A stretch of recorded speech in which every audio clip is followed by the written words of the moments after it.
মালদহের হবিবপুরের মঙ্গলপুরা রাধাকান্তপুরে ভোট বয়কটের রেশ এখনো চলছে। আন্দোলনকারী মহিলারা পুলিশের অত্যাচারে বাড়িতে থাকতে পারছেন না, এমনটাই অভিযোগ এলাকাবাসীর। গোটা গ্রাম পুরুষশূন্য হয়ে পড়েছে। রাতের বেলা মহিলারা পুলিশি অত্যাচারে মাঠে ঘাটে অন্যত্র লুকিয়ে বেড়াচ্ছেন। পাশে দাঁড়ানোর কেউ নেই।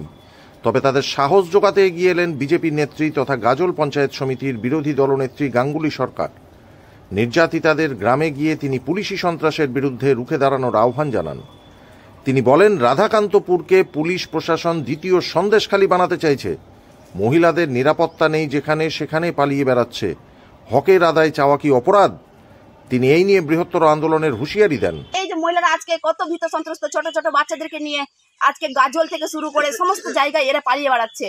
আমি চাই যে প্রশাসন এর একটা বিহিত করুক, যেন এরা নিজেদের বাড়িতে নিজেদের সম্মান নিয়ে নিজেদের আত্মরক্ষা করে বাড়িতে থাকতে পারে। আপনি দেখছেন এই যে কত হেক্টরের হেক্টর জমিতে ধান চাষ করে রেখেছে এই কৃষিরা কি করবে? তাদের নিজের হকের আদায় কি করতে পারবে না?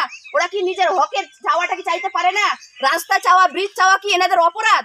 আজকে অপরাধের ভুক্তভোগী কিছু চাইলেই সরকার যেমন ভোট চাই, সমস্ত নাগরিককে বলে আমার ভোট দাও, তো নাগরিকের তো অধিকার থাকে রাস্তা সরকারের কাছ থেকে কিছু চাওয়া, কিন্তু সেটা পাচ্ছে না।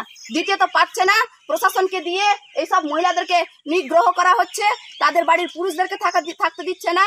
আমি চাই এদের পাশে আমি আছি। প্রশাসনের যারা এই কাজগুলো করেছে, ভিডিও ভুয়ো যে ভোটার, তাদের একটা শাস্তি দেওয়া হোক, এবং এদের জন্য আমাকে যদি বৃহত্তর আন্দোলনে যেতে হয় আমি সেটাও যেতে রাজি আছি। নির্যাতিতা মহিলারা জানিয়েছেন, পুলিশ গ্রামে অকথ্য অত্যাচার করছে, বাড়িতে কাউকে থাকতে দিচ্ছে না, মুখ খুললে মিথ্যে কেস দিয়ে দেওয়া হচ্ছে। এদিকে গোটা গ্রাম এখনো থমথমে রয়েছে। পঞ্চায়েত থেকে লোকসভা দুটি ভোট বয়কট হয়ে যাওয়ায় এলাকার উন্নয়ন নিয়ে মুখে কুলুপ প্রশাসনের।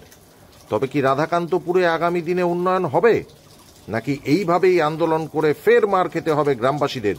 প্রশ্ন কিন্তু থেকেই যাচ্ছে। এর মধ্যে আছি যে পুলিশের লাঠি চার্জে একটা পুরুষ মহিলা কেউই বাড়ি থাকতে পারছে না, সবাই ভয়ে আমার আতঙ্ক। এই গন্ডগোলের জন্য একমাত্র বিডিওই দায়ী। বিডিও বাইরে থেকে সরকারি স্টাফ এনে বহিরাগত লোকদের দিয়ে এখানে ছাপ্পা ভোট করেছে, এর জন্য এই আতঙ্কিত আমরা হয়েছি।